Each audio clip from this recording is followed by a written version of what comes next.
Bruxelles, je t'aime, Bruxelles, je t'aime. Tu m'avais manqué, Bruxelles, je t'aime, Bruxelles, je t'aime. T'es ma préférée.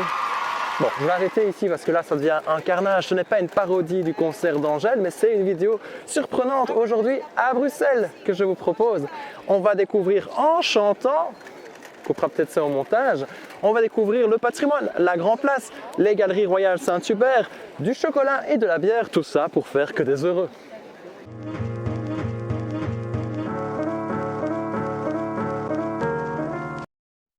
La plus belle place au monde recèle bien des secrets, à commencer par son hôtel de ville.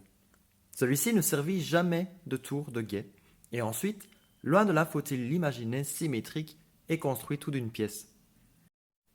Petit arrêt sur image, construit en 3 temps. D'abord la partie de gauche et la base de la tour, ensuite la partie de droite, et enfin la flèche de la tour. Une légende dit que l'architecte s'est trompé dans les plans. Il a souffert de son erreur et il s'est jeté de la tour. C'est pas possible parce qu'en vérité, il n'y avait pas un mais 3 architectes pour les 3 parties. Donc c'est une des nombreuses légendes que l'on raconte ici à Bruxelles. En 1695, la ville est bombardée par le maréchal Villeroy, qui est aux commandes ici pour Louis XIV. Il détruit la majorité, pour pas dire la quasi-totalité de la place, à l'exception de l'hôtel de ville. Donc les maisons, les belles maisons de corporation que vous voyez tout autour de moi datent pour le plus tôt à la fin du XVIIe siècle. On peut le voir au niveau de certaines cartouches, 1697, 98, 1799.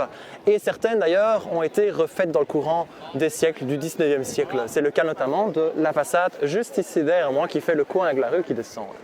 Et alors, il faut ouvrir grand les yeux parce qu'il y a quelques secrets. Un des secrets, c'est juste derrière vous. Juste derrière, venez.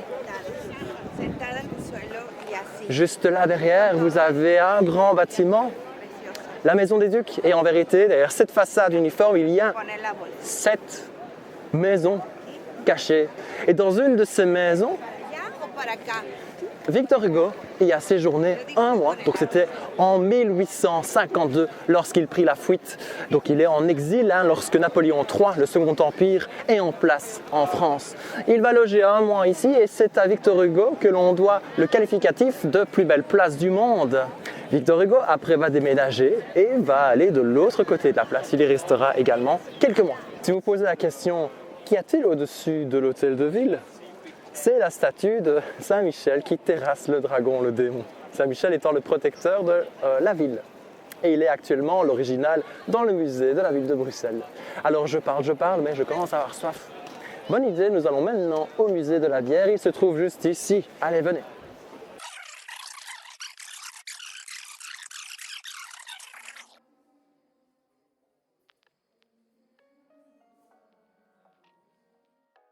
On est ici dans la maison des brasseurs construite entre 1695 et 1698 suite au bombardement de la ville par les troupes de Louis XIV.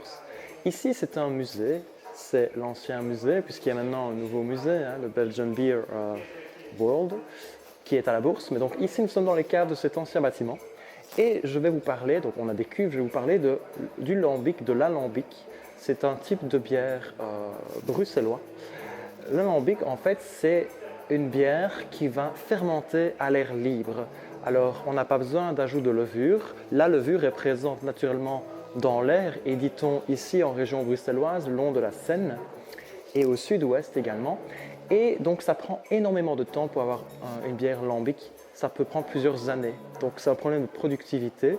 L'alambic, c'est vraiment une bière plus acidulée, avec un peu moins d'amertume et beaucoup moins de pétillance.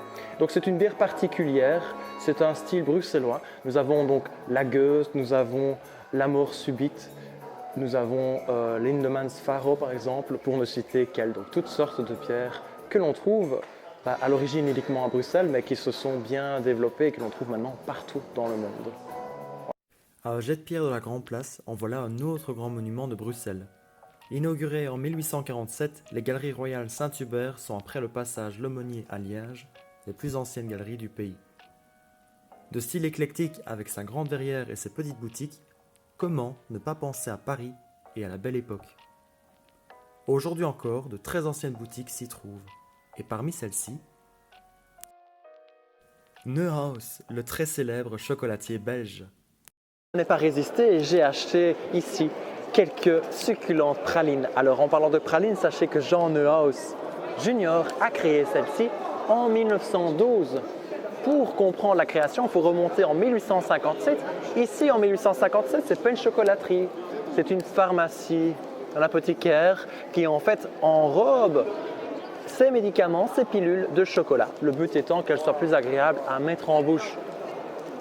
Et plus tard, en 1912, donc son petit-fils, Jean Neuhaus Junior, va décider d'en faire quelque chose d'entièrement chocolaté. Donc, à la place des médicaments, nous avons donc dès lors une mousse de chocolat, crème de vanille et j'en passe. Il va donc inventer la praline. 3 ans plus tard, sa compagne Louise Agostina va créer un récipient pour contenir les pralines. C'est le fameux ballotin de pralines en 1915. Donc, à Jean Neuhaus, on doit dès lors beaucoup, notamment ces délicieuses pralines.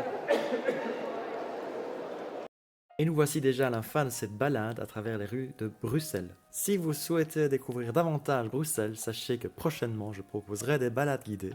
Pour être tenu au courant de ces prochaines balades, rien de plus simple, suivez la page Facebook Un Guide Surprenant.